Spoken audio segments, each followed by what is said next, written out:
Selamat datang di NAN 6 Podcast. Jadi pada zaman prasejarah itu kehidupan masyarakat Bali menyatu atau integral dengan kehidupan alam dan lingkungannya. Jadi alam itu sangat mempengaruhi bagaimana cara berpikir masyarakat Bali pada waktu ketika menghadapi kehidupannya. Nah, salah satu kehidupan masyarakat Bali yang menonjol sejak dulu yaitu adalah kehidupan berkesenian. Di pulau yang kerap dijual sebagai surga tropis, tari Bali sesungguhnya lahir bukan dari panggung gemerlap, melainkan dari tanah, angin, air, api, dan doa. Ia bermula dari getar purba, ritual animisme yang meniru gerak alam, memanggil hujan, menolak bala, dan menenangkan yang tak kasat mata. Dalam jejak awalnya, seperti pada tari Sangyang, tubuh bukan sekedar instrumen estetika, melainkan medium spiritual. Ruang perjumpaan manusia dengan kekuatan adikodrati. Di sana tari bukan tontonan, ia adalah penyangga kosmos. Masuknya Hindu sejak abad keempat dan gelombang budaya Majapahit pada abad ke-14 tidak menggeser akar itu, tetapi membingkainya dalam struktur yang baru.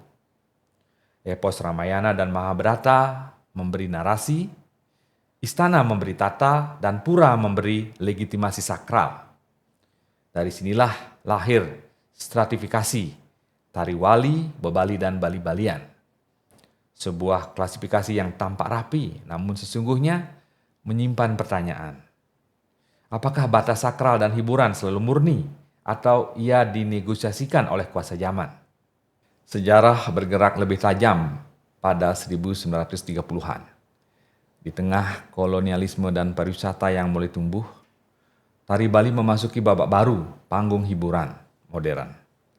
Walter Spies bersama Wayan Dimbak mengembangkan tari Cak, sebuah karya kolaboratif yang kemudian menjelma menjadi ikon global. Sementara Wayan Dindi mempopulerkan tari pedet yang bergeser dari ritual pura menjadi tari penyambutan. Transformasi ini sering dirayakan sebagai kreativitas. Namun di baliknya terselip pertanyaan. Ketika sakral menjadi atraksi, apakah rohnya tetap utuh? Pengakuan internasional semakin menguat ketika pada 2015 UNESCO menetapkan 3 genre tari Bali, Wali, Bebali, dan Bali-Balian sebagai warisan budaya tak benda dunia. Sebuah kehormatan tentu, tetapi pengakuan global juga membawa paradoks. Semakin dirayakan dunia, semakin besar pula risiko penyederhanaan makna. Tari yang dahulu mengikat komunitas kini melintasi festival, hotel, dan media sosial. Gerak mata yang tajam, lentik jemari, dan ritme gamelan Bali tak lagi hanya berdialog dengan dewa-dewi, tetapi juga dengan kamera dan algoritma. Disinilah kita berdiri di antara kebanggaan dan kegelisahan. Tari Bali hari ini adalah warisan yang hidup bergerak dari jeruan pura ke panggung dunia. Ia telah membuktikan daya lenturnya melintasi zaman. Dari ritual animistik, sintesis Hindu Jawa, estetika istana, hingga industri pariwisata dan diplomasi budaya. Namun setiap langkah maju selalu membawa risiko kehilangan arah. Apakah kita sedang menyaksikan kebangkitan tradisi dalam wajah modernitas, atau justru perlahan menyaksikan sakralitas yang ditukar dengan sorot lampu? Tari Bali tidak pernah sekedar rangkaian gerak indah.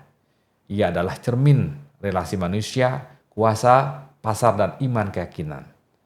Dan di tengah tepuk tangan dunia, pertanyaan paling sunyi tetap menggema.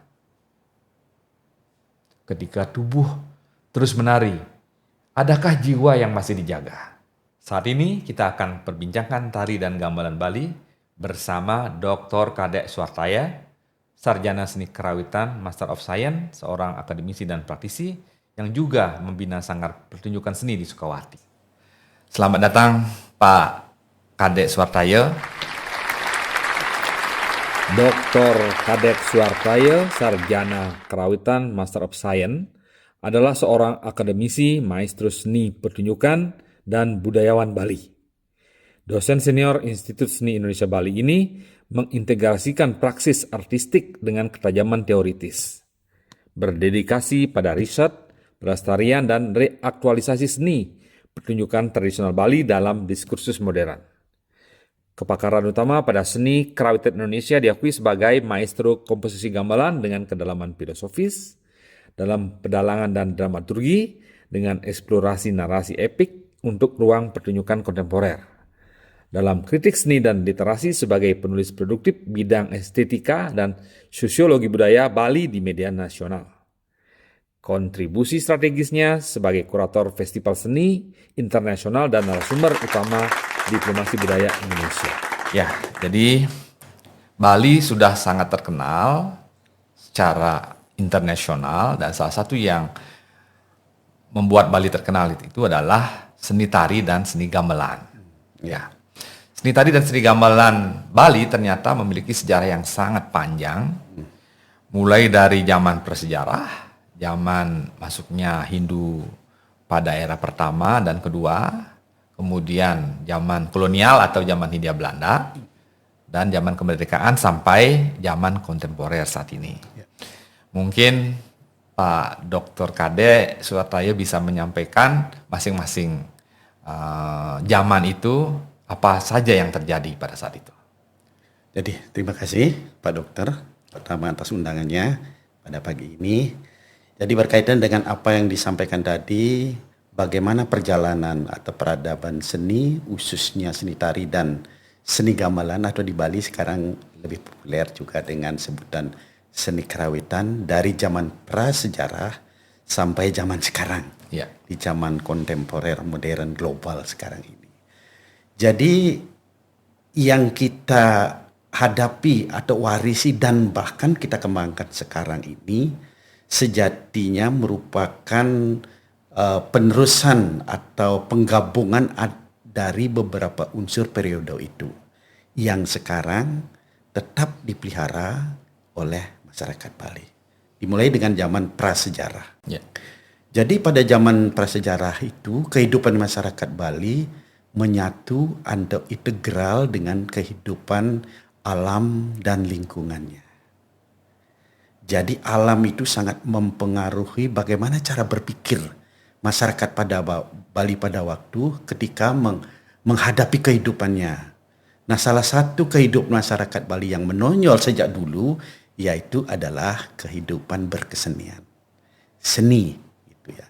Jadi kesenian Bali pada waktu itu yang berkaitan dengan ritual, entah bagaimana bentuk ritualnya pada waktu itu, selalu disertai dengan unsur-unsur seni. Misalnya kalau kita menukik kepada konteks yang kita bicarakan sekarang, yaitu dalam konteks seni tari, itu misalnya dia ada hubungannya berkaitan sekali atau meniru atau mentransformasikan dari gerak-gerak alam. Seperti gerak angin misalnya, gerak pohon misalnya. Juga gerak-gerak yang lain yang dilihat, yang dirasakan dan memberikan manfaat keseharian kepada masyarakat itu. Misalnya sudah ada gerak-gerak walaupun belum distilisasi sampai sekarang, mungkin sangat natural begitu bentuknya. Misalnya ada gerak-gerak meniru angin misalnya sayor-sayor. Ya. Ada juga meniru gerak-gerak yang dilihat di lingkungan satwa, misalnya ada burung, misalnya ada gerak namanya gelatik nuut pah-pah, itu misalnya contoh-contoh kecil saja.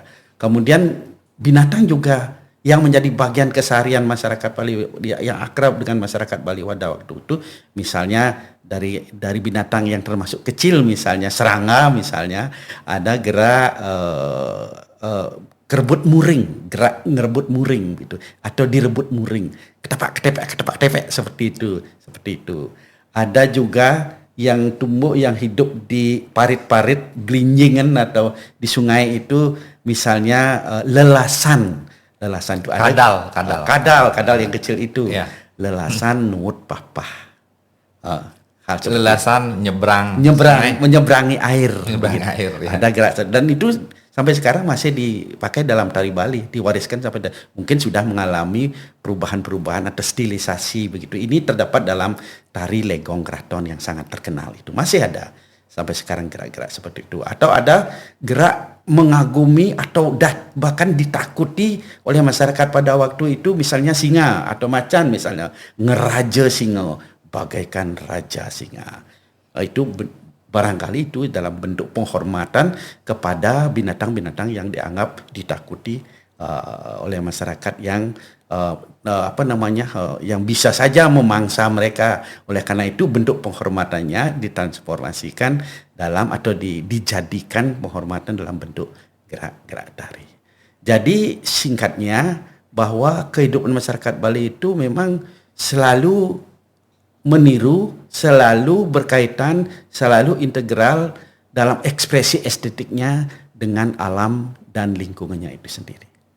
Ya, jadi dari zaman animisme lah katakan Animisme, demikian, prasejarah itu di Bali sudah tumbuh bagaimana manusia Bali zaman itu mengamati alam, kemudian menerjemahkannya dalam bentuk seni. Dalam hal ini adalah seni tari dan seni gamelan. Jadi seni tari itu menganalisa, mengamati gerakan alam, tingkah laku binatang. Jadi itu dijadikan semacam pakem-pakem gerakan. Dan gerakan pakem-pakem itu pun masih terbawa ke era-era berikutnya. Sampai zaman sekarang juga. Ya, betul. Ya. Nah, kemudian jelas ada perubahan tiap zaman itu. Zaman prasejarah pasti lebih banyak orientasinya, ya boleh dikatakanlah animisme ke alam. Misalnya ritual-ritual yang terkait dengan penolak bala gitu. Betul. Itu saya kira mungkin awalnya sudah ada sejak zaman prasejarah itu. Dan itu gerakan-gerakan pada saat menari itu ya mungkin agak sedikit kelihatannya mistis atau magis seperti itu. Ya, itu sangat kental, sangat kuat sekali aura-aura magisnya yang terkait dengan tari-tari pada zaman prasejarah tersebut. Dan itu diwarisi juga sampai sekarang masih ada. Misalnya dapat kita lihat dalam tarian-tarian sakral atau tarian penolak bala yang disebut dengan berjenis-jenis tari sangyang. Ada sangyang dedari, ada sangyang jaran, ada sangyang bojog, ada sangyang celeng. Itu semua berkaitan dengan alam juga. Dan itu nilai atmosfer magisnya sangat kuat dan masih ada di beberapa tempat sekarang. Jadi zaman prasejarah itu di zaman Bali modern sekarang global pun masih berlanjut. Ya. Kemudian masuk ke zaman pengaruh Hindu, jelas pengaruh cerita mitologi Mahabharata, Ramayana juga masuk juga di pertunjukan-pertunjukan yang timbul lahir pada saat itu. Mungkin bisa diceritakan zaman-zaman masa Hindu tentang pertunjukan tersebut. Jadi zaman Hindu itu salah satu landasannya yang pertama, salah satu yang terpenting malah itu kan dimulai dengan ekspedisi Majapahit ke Bali ketika memperluas kekuasaannya. Itu abad ke-14 kan, dengan ekspedisi Gajah Mada ke Bali tahun 1343 kalau tidak salah itu tahunnya. Nah, dari hal yang bersifat politis kemudian memberikan dampak kepada hal-hal yang bersifat sosial, religius, kultural, kebudayaan dalam masyarakat Bali. Termasuk kalau kita berbicara dengan fokus di kultural misalnya, jadi sudah mulai ada pengaruh-pengaruh seni-seni sastra di zaman Hindu itu. Nah, salah satunya tentu Ramayana, Mahabharata, kemudian mitos-mitos dan lain-lainnya itu. Dan ini memberikan pengaruh besar terhadap perkembangan, terhadap perjalanan kesenian Bali. Misalnya pengaruh seni budaya Hindu Majapahit misalnya, atau Hindu Jawa katakanlah itu lebih umum, atau Hindu Majapahit lebih khusus itu. Sampai sekarang pun kesinambungan yang kita bicarakan itu masih dipelihara dalam kesenian Bali zaman sekarang. Dan kesenian-kesenian klasik seperti gamuh misalnya, drama tari gamuh, atau drama tari arja misalnya, itu diantaranya menggunakan, atau wayang misalnya, yang lebih tua misalnya menggunakan bahasa Kawi bahasa Jawa kuno.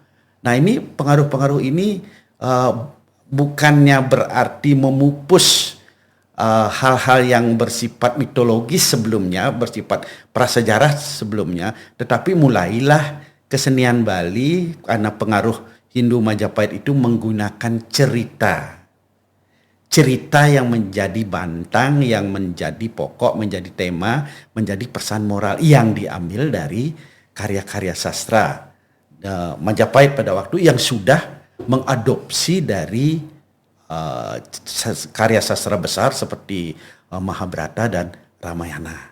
Itulah, jadi sangat kuat pengaruh Hindu Majapahit, termasuk juga yang lebih spesifik misalnya ingin saya sampaikan dalam kesempatan ini adalah dalam bidang seni gamelan, karena salah satunya kita membicarakan gamelan di sini. Jadi gamelan yang ada pada zaman itu mengalami perkembangan di Bali dan sampai sekarang ada, tetapi di Bali mengalami transformasi atau kreativitas. Itulah bedanya. Kemudian walau secara prinsip masih ada, misalnya dalam hal misalnya tanganada namanya selendro dan pelog itu di Jawa masih ada, di Bali ada, tapi secara fisik gamelan Bali mengalami perbedaan. Secara konsep musikal, gamelan Bali juga mengalami perkembangan kreativitas. Itulah yang menyebabkan karakteristik atau identitas gamelan Jawa dan Bali mengalami suatu perbedaan karakter, nuansa.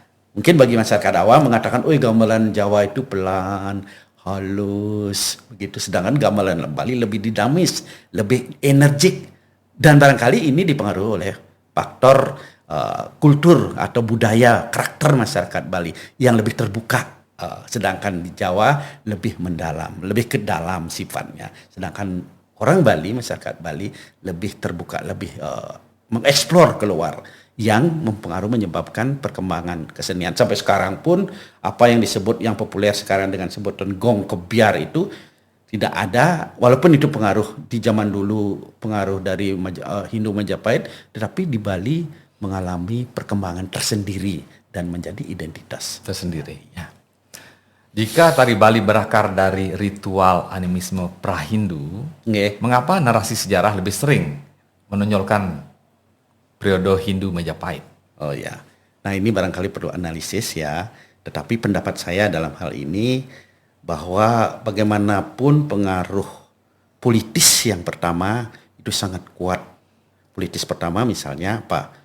Kedatangan Majapahit ke Bali, kemudian kedatangan tokoh-tokoh spiritual ke Bali yang membangun sistem agama dan pura-pura, kemudian sistem pemerintahan, kemudian sistem kemasyarakatan yang diklaim sekian abad oleh budaya dan sistem pemerintahan di Bali. Katakanlah sejak zamannya kerajaan yang dibawa ke Bali oleh Gajah Mada dengan membangun kerajaan di Bedahulu yang pertama, kemudian beralih ke Gel-Gel begitu, itu orientasi kepada kerajaan, penghormatan kepada kerajaan, penggunaan sistem yang berkaitan dengan Majapahit itu sangat mempengaruhi pola pikir, perkembangan dan peradaban masyarakat Bali.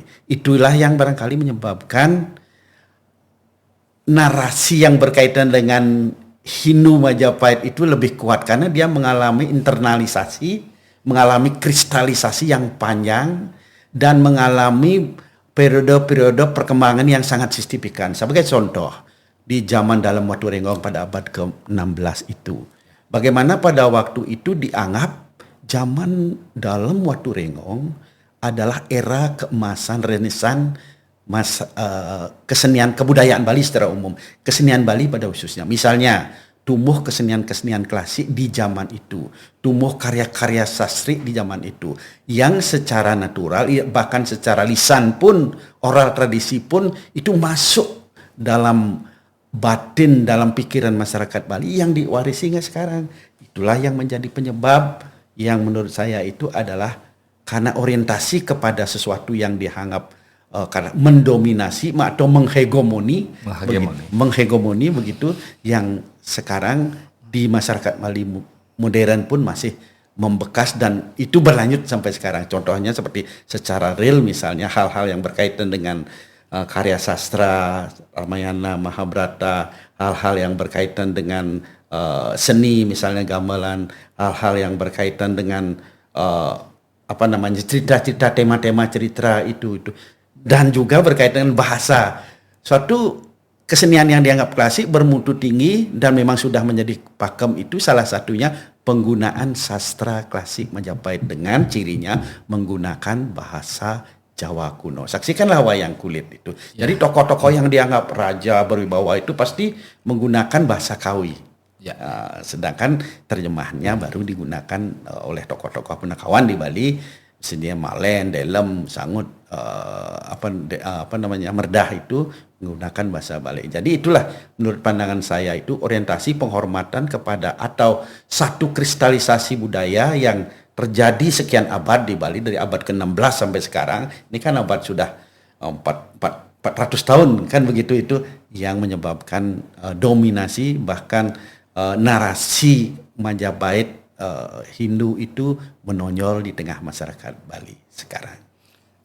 Jadi boleh dikatakan prosesnya itu adalah terkait dengan relasi kuasa. Jadi pada zaman itu tepatnya yang mendominasi, menghegemoni adalah semua yang terkait dengan Hindu Majapahit, sehingga masyarakat boleh dikatakan agak dicuci otaknya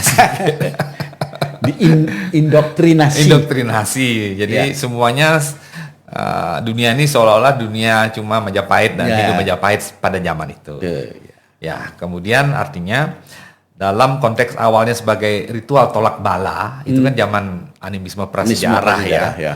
Apakah fungsi sakral itu masih bisa dipahami secara utuh sampai zamannya Majapahit dan seterusnya, zaman kolonial maupun zaman sekarang? Saya kira pada zaman kolonial itu di mana perkembangan berpikir atau pendidikan katakanlah salah satu yang kita bisa jadikan ukuran tidaklah begitu maju. Jadi apa-apa yang telah ada, yang muncul dan ditradisikan pada zaman prahistoris itu belumlah mengalami pergeseran yang signifikan. Jadi kepercayaan atau nilai sakral atau yang dianggap kitab magis dalam hal ini itu masih kental.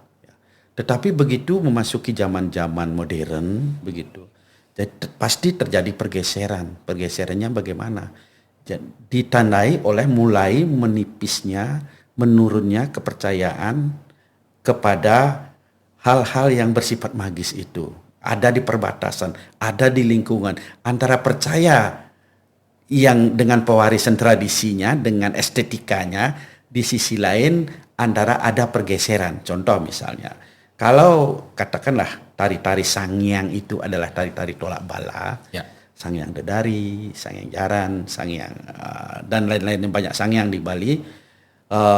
Di tengah masyarakat Bali yang mewarisi kesenian itu adalah suatu kepercayaan antara percaya dan tidak percaya. Kepercayaannya itu bagian barangkali dari itu proses bagaimana integrasi sosial lebih ditekankan. Sedangkan secara kepercayaan bisa saja sudah bergeser, ditandai dengan mulai menurunnya bahkan terkikisnya, distorsinya, kehilangan banyak sangyang-sangyang itu sudah mulai tidak dipentaskan lagi di tengah masyarakat. Tapi mungkin nilai seninya yang masih dipelihara, nilai sosialnya yang masih diwarisi. Nah, perkembangannya kemudian katakanlah secara modern pendidikan katakanlah sekarang dalam hal tari Sangyang misalnya kan ada kepercayaan yang paling umum misalnya kalau ada malapetaka, bahaya atau penyakit begitu dengan mendapatkan tirta atau anugerah sesuatu yang suci dari Sangyang itu sendiri, apakah itu barong, apakah itu dalam bentuk Sangyang itu, masyarakat percaya dilindungi dan akan sembuh. Nah ini tentu adanya katakanlah pendidikan kesehatan dokter misalnya, tentu masyarakat sekarang itu lebih cenderung kepada hal-hal yang sifat ilmiah modern dokter misalnya. Sedangkan tadi yang saya katakan tari tolak bala itu mulai mengikis keadaannya. Ya, jadi semakin mendekati era modern ini, yang sifatnya magis dan mistis itu memang sudah mulai mengikis, berkurang, meskipun masih ada. Pada daerah-daerah tertentu, komunitas tertentu masih ada hal seperti itu. Masih ada. Ya, jadi ketika praktek kerawuhan dalam tari sangyang dipentaskan, bagaimana kita membedakan itu pengalaman spiritual yang otentik atau rekayasa pertunjukan? Karena itu kita membandingkan antara kerawuhan pada zaman mungkin prasejarah maupun pada zaman Majapahit dan kerawuhan pada saat zaman-zaman modern sekarang ini. Kalau kita lihat dari perspektif zaman sekarang, kan ada semacam pandangan, perubahan pandangan. Pandangannya begini, ada pandangan di tengah masyarakat Bali, pandangan yang sudah umum yaitu desa kala patra. Jadi sesuatu yang sakral, suatu sangyang katakanlah begitu, dipandang, dipercaya oleh masyarakat yang bersifat Bali modern itu kalau memenuhi logikanya ada desa kala patra. Kalau tari tersebut tidak memiliki unsur desanya, di mana tempat pementasannya? Di jeruan pura, di tempat suci, atau di ruang peropan. Itu terkikis jadinya. Kepercayaan terhadap itu berkurang. Desa kalau waktunya kapan? Adakah satu upacara tertentu? Odalan, ada suatu yang sengaja memang diturunkan. Kalau tidak ada, tiba-tiba kerawuhan itu, kepercayaan terhadap itu terkikis. Kemudian desa keadaannya bagaimana? Keadaannya suci orang itu, atau orang biasa suci yang dia suci, misalnya orang itu sudah sudah disucikan secara spiritual, atau dari segi fisik kostum, misalnya dia memakai pakaian yang memenuhi syarat keadaan, misalnya mau kaman, mau undang dan sebagainya, atau dia menjaler saja tiba-tiba di mall misalnya dia kerawon, tidak bergeser kepercayaan masyarakat. Jadi logika perspektif sekarang itu yang menjadi ukur, lebih menjadi itu. Yang dulu mungkin tidak. Ya asal udah kerawon percaya itu kerawon. Bahkan sekarang ada kepercayaan kecenderungan begini, ada orang ini ngaku kerawuhan. Ada fenomena seperti itu. Misalnya karena kebutuhan modern. Nah, contoh yang praktis misalnya ada stasiun TV sedang siaran merekam calon arang. Tiba-tiba orang yang tidak ada hubungan dengan itu, tiba-tiba dia kerawuhan begitu, kai-kai dan sebagainya, begitu dicoba secara spiritual dengan api, biasanya kan itu dipakai untuk ngetes itu live langsung sembani begitu. Biasanya pakai dupa itu ya. Pakai dupa, kemudian diacungkan ke badannya. Kalau dia ngadu sakit berarti palsu atau dipakai sambuk biasanya. Sambuk dia sengaja disuruh mencebur di sambuk itu. Udah nak bani lagi, udah nak itu. Nah, ada orang kecenderungannya mungkin kebutuhan eksistensi zaman modern. Kerawuhan gue rekam mungkin TV begitu pengenah gitu. Nah, itu mungkin kecenderungan kasus kecil itu. Ada yang seperti itu. Tapi bantangnya menurut saya itu ada logika pakem 3 itu desa kala patra itu mempengaruhi rawuh saja. Kerawuhannya apa rekayasa pertunjukan. Termasuk yang rekayasa itu adalah yang sifatnya turistik pertunjukan. Terkait dengan seni pertunjukan yang terkait dengan desa kala patra, di Bali dikenal ada namanya kategori seni itu mulai tari wali, tari bebali dan tari bali-balian. Dan kategori ini mungkin ada setelah adanya Hindu di Bali, karena terkait dengan adanya pura dan bukan pura, jaban pura, di luar pura. Karena pada saat animisme mungkin belum ada pura-pura secara fisik mungkin alam yang misal pohon, batu gitu ya. Kalau sudah zaman adanya Hindu masuk, itu sudah ada pura. Otomatis kategori seni atau boleh dikatakan mungkin bukan pertunjukan tari ini itu ada tari wali, tari bebali dan tari bali-balian. Bagaimana latar belakang pemikiran membedakan tari-tarian seperti ini? Persoalan klasifikasi atau kategori tari Bali yang dibagi 3 itu, wali, bebali, dan balih-balih itu Sebenarnya sih baru itu sebenarnya. Oh, baru ya? Baru, tidak ada zaman prasejarah, tidak zaman Bali kuno, tidak ada. Bahkan di zaman kerajaan pun belum ada. Ini munculnya kategori ini dilandasi oleh suatu kekhawatiran Ya. ketika mulai derasnya dunia pariwisata Bali. Ya. Sejak tahun 60-an itu kan pariwisata Bali itu menanjak sampai tahun 70-an. Nah, kekhawatiran itu terjadi semacam tergopoh-gopoh masyarakat Bali karena orientasinya untuk mendapatkan gemericik dolar dari pementasan, lalu dengan sembarangan yang tidak ada kategorinya itu dipentaskan untuk turis. Iya. Yang sebenarnya secara kultural itu adalah atau ritual keagamaan itu memang sakral, tetapi karena turis-turis itu yang datang Bali ingin mendapatkan sesuatu yang eksotik dan otentik begitu, dia ingin mendapatkan yang tidak umum, tontonan yang tidak umum, dipentaskanlah. Tahun 60-an sampai tahun 70-an itu adalah tarian-tarian yang sebenarnya sakral oleh beberapa, tidak sih semua, oleh beberapa kantong-kantong seni yang orientasinya dolar itu mendapatkan finansial dari itu. Pada tahun 72 diadakanlah oleh tokoh-tokoh budayawan di Bali, di Denpasar tepatnya tahun 72 itu seminar tari sakral dan profan. Itu diadakannya tahun 72. Muncullah dari hasil seminar itu, tempatnya seminar itu adalah di Art Center pada waktu itu, belum ada bangunan yang sekarang yang banyak itu, masih ada beberapa wantilan kecil-kecil saja, adalah seminar itu yang menghasilkan kita ketiga kategori itu, yaitu wali, bebali, dan boleh. Maksudnya adalah agar masyarakat Bali itu memiliki patokan, memiliki alur, memiliki batasan, tidak sembarangan mementaskan seni-seni yang dianggap sakral, yang diwarisi secara kata.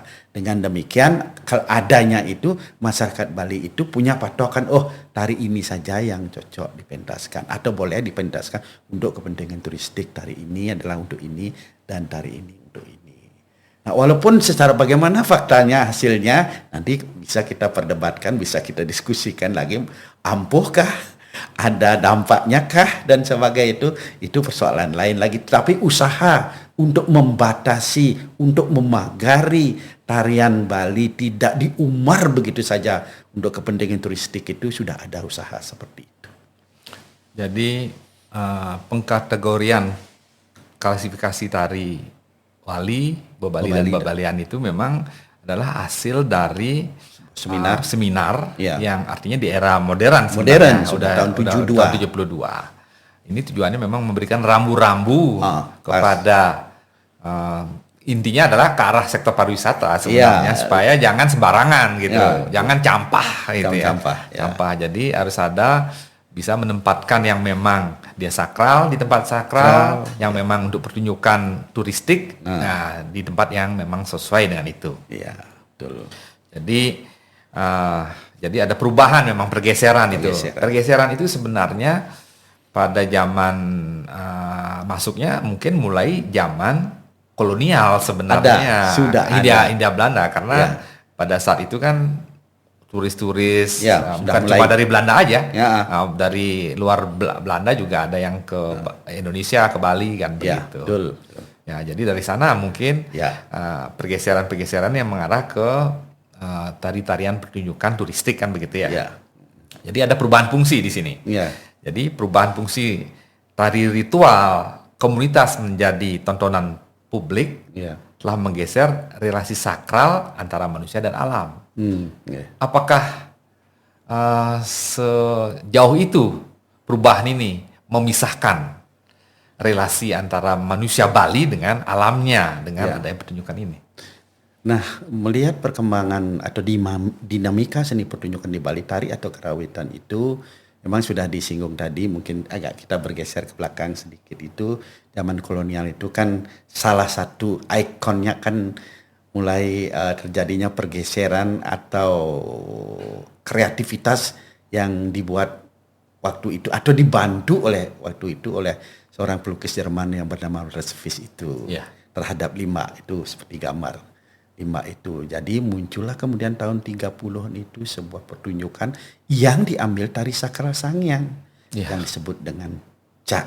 Nah, fungsi Cak ini pergeseran tadi itu sudah bergeser. Dia tidak lagi menjadi bagian sakral dari pertunjukan Sangyang Dedari atau Sangyang Jaran, tetapi sengaja dia dipisahkan, dipetik bagian iringannya. Ya, tari sakral itu kan tidak memakai gamelan, memakai mulut, vokal. Lalu oleh Waterfish sebagai orang luar yang memiliki kepekaan terhadap tari Bali atau kesenian Bali, dibantu oleh beberapa seniman di Bedulu 5 itu, jadi muncullah kemudian tawaran kepada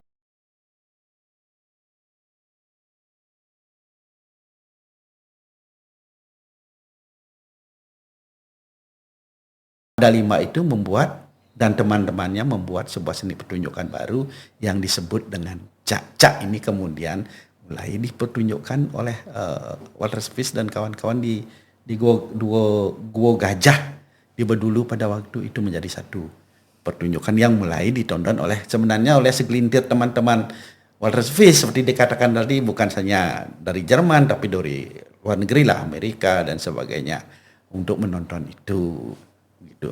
Jadi pergeseran sudah ada. Kemudian berkaitan dengan bagaimana perubahan masyarakat terhadap sakral dan kemudian masyarakat Bali kemudian ini saya pisahkan bisa menjadi 2. Yang pertama, kalau kita melihat bahwa kesenian Bali yang sakral itu sekarang itu sebenarnya masih ada, masih difungsikan sebagian. Tapi di sisi lain terjadi perubahan, pergeseran sikap oleh masyarakat Bali terhadap kehidupan baru sekarang. Apakah tadi dikatakan Pak Dokter tadi, apakah berpisaan mengalami kesenjangan antara kesenian Bali dengan alamnya begitu? Tentu ini masih berlaku tetap ada seperti sekarang dengan latar belakang konsep Trihita Karana itu, ya. Jadi masyarakat Bali itu tetap memiliki harmoni baik dengan Tuhan sendiri, lingkungannya dengan alam. Di alam misalnya, apakah itu tumbuh-tumbuhan bunga, buah-buahan, bermacam buah-buahan dan pohon-pohonan. Kalau kita melihat itu alam begitu gitu. Di tengah masyarakat Bali khususnya dalam seni itu masih ada penggunaan beragam bunga, penggunaan beragam pohon. Misalnya lihat di Calonarang, di dalam pertunjukan yang sangat ramai sekarang. Sebenarnya fenomena masyarakat di Calonarang itu salah satu bentuk kesenian yang sedang ramai sekarang. Padahal itu klasik sifatnya begitu. Ada misalnya pohon beringin sebagai bagian dari tempat suci pementasan Calonarang. Ada kemudian pohon pepaya yang ditempatkan di tengah-tengah kalangan tempat sesuwun atau rangno itu ngereh. Atau ada pohon pisang sebagai bagian daripada dekor. Semuanya memiliki simbol-simbol. Dekor misalnya adalah simbol susu kehidupan. Kemudian pohon gedang atau pohon pepaya, ya renteng itu adalah simbol payudaranya rangno begitu. Itu semua punya simbol-simbol. Kemudian beragam bunga dari bunga mitir sampai bunga cempaka itu. Kalau kita ngomong tentang alam itu bagian daripada pelestarian, penghormatan, atau ada secara umum di masyarakat Bali tumpak bubuh, misalnya penghormatan kepada pohon-pohon setiap 6 bulan sekali. Itu memiliki tetap secara kultural memiliki kedekatan dengan masyarakat Bali, secara estetika tetap dimanfaatkan dan digunakan oleh masyarakat menjadi bagian dari ekspresi estetik dan artistik masyarakat Bali dalam berkesenian, baik di kesenian seni tari maupun di dalam kesenian-kesenian lainnya.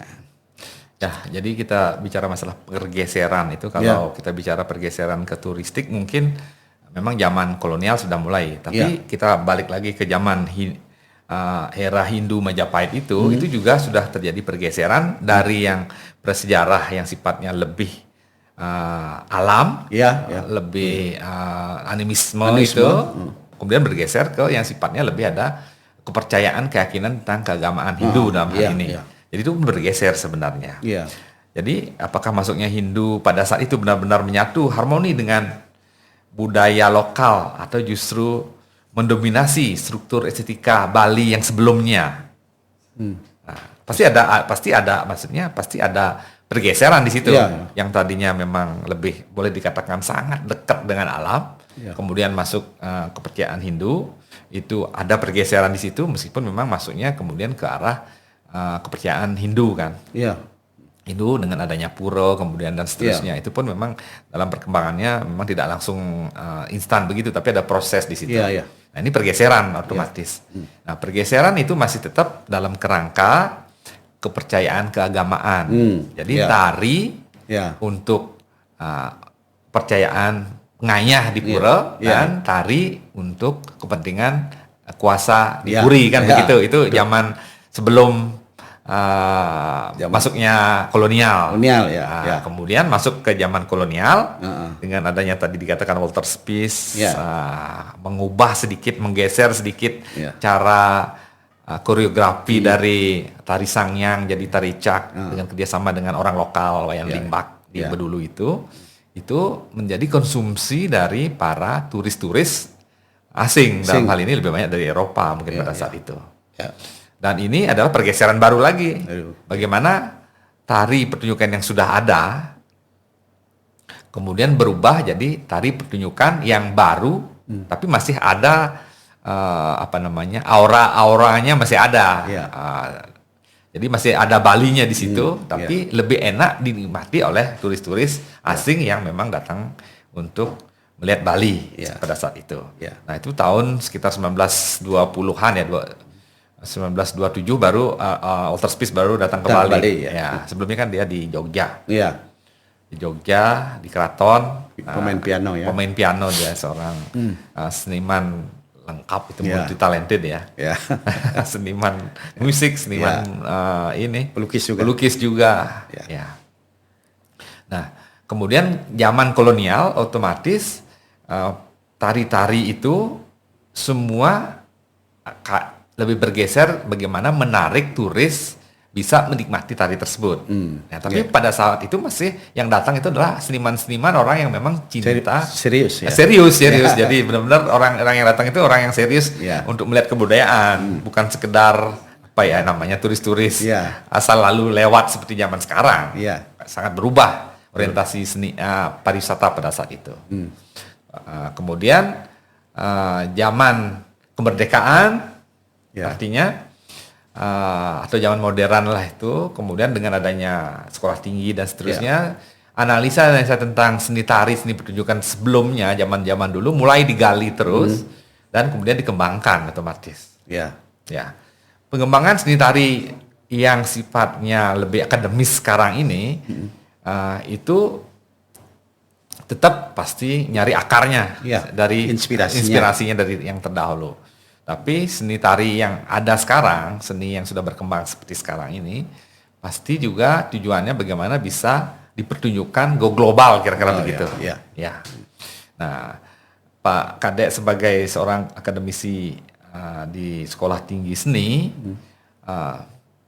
apa yang menjadi pakem patokan para pemikir-pemikir di sekolah seni itu, bagaimana mengembangkan, melanjutkan kemajuan dari seni tari atau seni gamelan yang ada sebelumnya? Jadi ini berdasarkan pengamatan kita sekarang atau berdasarkan penelitian-penelitian dari secara akademis dengan adanya sekolah seni seperti Kokar itu, kemudian adanya sekolah tinggi, universitas tinggi seperti sekolah tinggi seni atau Institut Seni Indonesia di Bali begitu. Ini tentu membawa kontribusi yang penting di dalam perkembangan kesenian Bali. Pentingnya apa, seperti Pak Dokter sudah katakan tadi, bahwa ada kajian-kajian, penelitian-penelitian yang diantaranya adalah untuk mengangkat akar-akar sumber-sumber yang kita warisi dari zaman prasejarah sampai zaman-zaman berikutnya. Dan ini sudah dikembangkan, sudah menjadi orientasi dan telah menghasilkan bentuk-bentuk kesenian yang bukan saja bisa diterima, bukan saja dibanggakan oleh masyarakat Bali, tetapi juga bisa diterima, bisa disosialisasikan, bahkan bisa mendunia dan diterima oleh masyarakat mancanegara. Nah, tonggak ini bisa kita lihat dari munculnya gong kebiar. Ya. Ini salah satu tonggak penting perkembangan kesenian Bali. Kenapa dikatakan begitu? Sejak munculnya gong kebiar ini terjadi semacam kutub di tengah masyarakat Bali. Ada kutub utara, itu di Singaraja, itu di Bali Utara, dan ada kutub selatan. Jadi pada saat itu di awal abad 14 itu, awal abad ke-20 itu 1900-an 1914 begitu muncul gong kebiar di Bali Utara. Gong kebiar itu sebenarnya adalah semacam barungan orkestra atau gamelan di Bali yang terpengaruh atau boleh dikatakan memiliki pengaruh-pengaruh barat dalam hal ini, dalam secara konseptual musik. Karena di sana ada unsur-unsur individual, ada unsur-unsur orkestra ngebiar begitu, makanya disebut dengan gong kebiar. Nah, munculnya gong kebiar ini seperti sudah lazim dalam perkembangan kesenian di dunia, musik muncul gerak, muncul tari. Nah, muncullah tari-tari kebiar yang disebut dengan kalau secara umum disebut dengan tari Bali-Balihan yang dikatakan bersalah kaprah dengan seni legong di Bali Selatan. Jadi ada dua kutub di sana. Ada kutub utara gong kebiar, ada kutub selatan legong. Nah, munculnya gong kebiar ini awalnya sebenarnya sempat menindas, menghegemoni bentuk-bentuk gamelan di Bali Selatan. Gamelan-gamelan Bali Selatan terpengaruh oleh gamelan-gamelan di Bali Utara. Nah, pengaruh ini sampai sekarang, syukurlah sekarang di Bali Selatan yang dikenal dengan kutub legong begitu, tetap bisa eksis sampai sekarang. Walaupun ada beberapa kehilangan, tapi legong sampai sekarang pun tetap. Yang dimaksud di sini adalah legong keraton. Ya, begitu dah.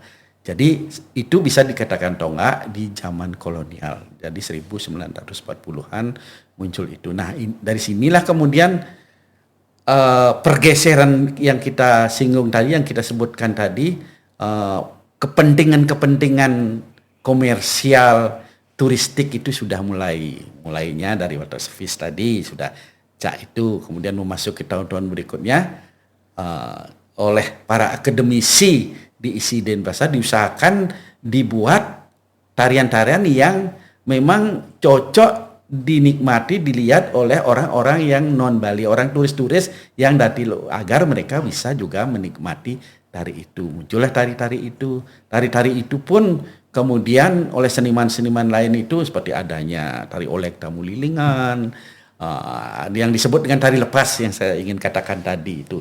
Sebenarnya muncul tari lepas itu. Tarian-tarian itu termasuk juga gamelannya berkepentingan sekali untuk dinikmati, untuk dilihat atau dikomersialisasikan untuk kepentingan-kepentingan yang bersifat turistik itu. Jadi di akademisi, secara akademis di ISI Denpasar misalnya di sekolah seni itu ada dua kepentingan di sini. Satu kepentingan adalah bersifat akademis, menggali, memelihara, mewariskan kesenian-kesenian yang sudah terkubur, kesenian-kesenian yang sudah hilang, diangkat kembali, direvitalisasi kembali itu, diangkat kembali, yang sudah punah berusaha ditampilkan. Ini namanya usaha, bisa berhasil bisa tidak. Di sisi lain dibuatkan pula, dirancang juga adalah kesenian-kesenian yang sifatnya universal, yang bisa dinikmati secara komersial oleh turis dan dibangun oleh seko-seko yang memang memperuntukkan dirinya untuk kepentingan-kepentingan pementasan seperti turistik itu. Ya, jadi kembali lagi pementasan itu memang perlu semacam regulasi seperti yang diseminarkan 1972 itu. Ya. Itu sebenarnya semacam kecerdasan dari masyarakat Bali untuk memberikan rambu-rambu. Ya. Ya. Jadi regulasi itu memang sifatnya bukan regulasi aturan pemerintah, tapi semacam kesepakatan mungkin semacam kesepakatan supaya para pelaku seni ini bisa mengikuti rambu-rambu tersebut untuk menjaga jelas tujuannya bagaimana seni itu ditempatkan pada posisi yang adiluhung. Memang sakral ya sakral kan begitu. Jadi rambu-rambu itu memang tujuannya untuk melindungi tari sakral dari komersialisasi. Ya. Ya. Jadi kalau memang tujuannya adalah untuk tari wali, maka itu harus ada desa kalopatrenya, harus ada tempat yang benar di pura, kemudian waktu yang sesuai dengan waktu odalan misalnya, kemudian kondisinya juga harus kondisi orang mau sembahyang dan seterusnya. Ya. Itu kemudian begitu juga yang sifatnya Bali. Bali pertunjukan tetap di areal pura juga. Ya, tapi di Jabopura. Di Jabopura. Nah, kemudian yang Bali-Balian inilah sebenarnya itu pertunjukan yang bisa dikembangkan untuk yang sifatnya pariwisata. Pariwisata, ya. Ya. Kalau orang mau menikmati Bali-Balian itu ya bisa di Bali-Balian ya, bisa di hotel, bisa di gedung pertunjukan dan seterusnya. Stage tertentu, karena itu juga berkembang banyak di Bali. Nah, Bali-Balian artinya itu tari pertunjukan. Jadi kalau dilihat dari perkembangan yang ada, pengaruh Walter Spies dengan Wayan Limbak itu arahnya ke Bali-Balian. Kemudian juga tadi Gong Kebiar itu dari utara ya? Ya, utara, Bali utara. Kalau Mario itu dari yang Tabanan itu? Bagian dari itu. Bagian dari itu, tapi dia dari Tabanan itu. Asalnya Tabanan. Asal dari Tabanan. Itu juga arahnya adalah Bali-Balian juga. Jadi memang untuk pertunjukan yang bisa dikonsumsi oleh orang luar. Nah, demikian juga kelanjutannya diisi sendiri. Menciptakan tari-tarian pun lebih banyak ke Bali-Balian jadinya. Ya, sebagian Bali-Balian. Sebagian Balian. Penggalian begitu. Penggalian dari tari-tari wali maupun Bali. Bali. Jadi artinya boleh dikatakan tari wali maupun tari Bali itu tidak mungkin diciptakan baru. Itu harus yang sudah lewat, yang sudah ada sebelumnya. Diwariskan dari nenek moyang orang Bali. Ya. Itu pada prinsipnya seperti itu. Jadi tari wali dan tari Bali itu memang sudah sesuatu yang telah ada sebelumnya. Tapi tentu dalam perkembangannya secara estetik dia mengalami perkembangan. Tapi fungsinya tetap. Tapi ada kasus juga. Kasusnya begini, ada semacam menjadikan satu yang sebenarnya diciptakan untuk balai-balehan, dia menjadi sakral. Contoh, ada di sini, di sisi menciptakan tari Rejang Dewa. Itu ciptaan baru. Ciptaan baru. Emang maunya, inginnya memang mau menciptakan baru. Tapi seperti tadi akarnya, sumbernya, inspirasinya dari Rejang yang telah ada. Jadi beberapa mungkin komposisinya, koreografinya, gerak-geraknya itu distilisasi, mengambil inspirasi dari tari Rejang yang memang sangat banyak di Bali itu. Disebutlah dengan tari Rejang Dewa. Apa yang terjadi? Terjadi pembalikan hal yang sebenarnya sifatnya Bali-Balian, dia menjadi wali. Karena di mana-mana tempatnya di pura, di pura. Kalau odalan Rejang Dewa mana bukan Rejang. Kalau desa itu tidak punya rejang misalnya yang asli, yang sakral itu dipendaskanlah Rejang Dewa. Tari Rejang Dewa yang Bali-Balian sebenarnya menjadi tari sakral. Salah satu lagi tari Baris Gede. Baris Gede juga sebenarnya ciptaan baru ya. Yang diciptakan di isi Denpasar tahun 1979. Ya begitu. Masyarakat menerima begitu saja dan mementaskan itu saja ketika ada odalan di pura dan memakai pakem yang saya katakan tadi, waktu, tempat dan keadaan desa Kalopatra itu. Itu jadi ada kasus seperti itu, sesuatu yang Bali-Bali menjadi sakral itu. Jadi memang dunia itu berputar. Ada siklus begitu. Ada yang artinya sakral jadi propam, tapi dengan modifikasi. Kemudian ada yang memang awalnya mau bikin propam. Awalnya mau bikin propan, memang asli mau bikin propan. Itu untuk kepentingan seminar internasional pada waktu itu. Pertunjukan jelas. Memang pertunjuk kepentingannya maksudnya Tapi masyarakat suka dengan itu dipakailah oleh masyarakat di mana-mana, khususnya yang tidak memiliki rejang begitu. Jadilah sekarang dia tari sakral. Misalnya setiap pura misalnya ingat elegannya kayak nikah pada saat odalan pada saat nikah pangwenten Rejang Dewa. Baris ya, gede. Makanya Pak barangkali pernah melihat anak-anak kecil biasanya menarikannya biasanya secara kan yang belum haid gitu, itu idealnya Ya, begitu. ya. Sekarang terjadi pembalikan seperti itu. Ya. Ada kasus gitulah. Ya, jadi baiklah. Tari Bali telah melewati zaman yang panjang. Dari nyala api ritual purba, gema gamelan di jeroan pura, pengaruh istana Majapahit hingga sorot lampu, panggung dunia dan layar digital. Ia tidak pernah benar-benar diam.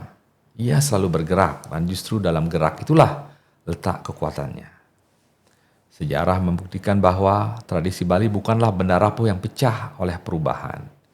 Ia adalah organisme hidup, menyerap, menyeleksi, menafsir ulang, lalu melahirkan bentuk baru tanpa sepenuhnya meninggalkan akarnya. Dari tari sangyang yang transendan hingga cak yang mendunia, dari rejang yang hening hingga legong yang mempesona. Setiap fase bukanlah pengkhianatan terhadap masa lalu, melainkan negosiasi kreatif dengan zamannya. Di sisi lain, tari rejang dewa yang awalnya sebagai tari kreasi baru untuk Bali-Balian ternyata bisa berbalik menjadi tari wali.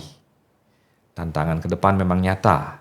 Komodifikasi, globalisasi, dan digitalisasi bisa saja mengikis makna jika dibiarkan tanpa kesadaran. Namun, di tangan generasi yang kritis dan berintegritas, arus itu justru dapat menjadi kendaraan. Teknologi bisa menjadi ruang dokumentasi dan edukasi. Panggung internasional menjadi ruang dialog setara. Pariwisata bisa menjadi jembatan, bukan jurang terjal pemisah. Kuncinya bukan pada menolak perubahan, melainkan mengarahkan perubahan. Bukan pada membekukan tradisi, tetapi menghidupkannya dengan pemahaman yang mendalam. Ketika anak-anak Bali belajar menari bukan hanya untuk lomba, tetapi juga untuk memahami filosofi geraknya. Ketika seniman muda mencipta bukan demi viralitas semata, melainkan demi kesinambungan nilai. Ketika negara, komunitas, dan diaspora berjalan seiring, maka masa depan tidak perlu ditakuti. Tari Bali telah membuktikan dirinya mampu melintasi abad, kekuasaan, dan batas geografis. Ia akan terus hidup berselama ada tubuh yang menari dengan kesadaran dan hati yang mengerti bahwa setiap gerak bukan sekedar estetika, melainkan doa yang bergerak. Masa depan tidak meminta kita memilih antara tradisi dan modernitas. Ia menantang kita untuk menari di antara keduanya, dengan akar yang kuat dan pandangan yang jauh ke depan. Jika itu yang kita lakukan, maka tari Bali tidak hanya akan bertahan. Ia akan terus tumbuh, memimpin percakapan budaya dunia dan membuktikan bahwa warisan sejati bukanlah sesuatu yang ditinggalkan, melainkan sesuatu yang terus diperjuangkan untuk diteruskan secara berkesinambungan. Di Bali, tari dan gamelan bukan sekedar hiburan, melainkan bahasa yang menghubungkan manusia, alam, dan dunia spiritual. Seni ini terbagi secara filosofis dan fungsional ke dalam 3 kategori utama: tari wali, tari bebali, dan tari Bali-Balian. Pembagian ini bukan hanya soal teknik atau penampilan, melainkan cerminan hubungan kosmis yang mendasari kehidupan masyarakat Bali. Secara keseluruhan, ketiga kategori ini membentuk spektrum filosofi Bali, dari yang paling sakral dan spiritual, melalui keseimbangan ritual estetika hingga hiburan dan ekspresi publik. Tari wali menekankan Tuhan dan kosmos, tari bebali menegaskan hubungan timbal balik antara manusia dan Tuhan, tari Bali-Balian menyoroti interaksi manusia dengan manusia. Kesemuanya tetap saling terkait karena inti filosofi Bali adalah harmoni antara seni, spiritualitas, dan komunikasi. Seni tidak hanya untuk dinikmati, tetapi juga untuk dirasakan, dihormati, dan diteruskan sebagai bagian dari identitas kolektif. Dalam kerangka ini, tari dan gamelan Bali bukan sekedar pertunjukan. Ia adalah refleksi hidup, jendela ke dunia spiritual, dan sarana mempertahankan keberlangsungan budaya yang telah berakar selama berabad-abad. Dengan memahami 3 kategori ini, kita melihat bagaimana Bali menyimbangkan antara sakralitas dan estetika, tradisi dan inovasi, identitas lokal dan panggung global. Sebuah warisan yang mengalir dengan ruh yang tetap hidup. Sampai jumpa pada podcast berikutnya.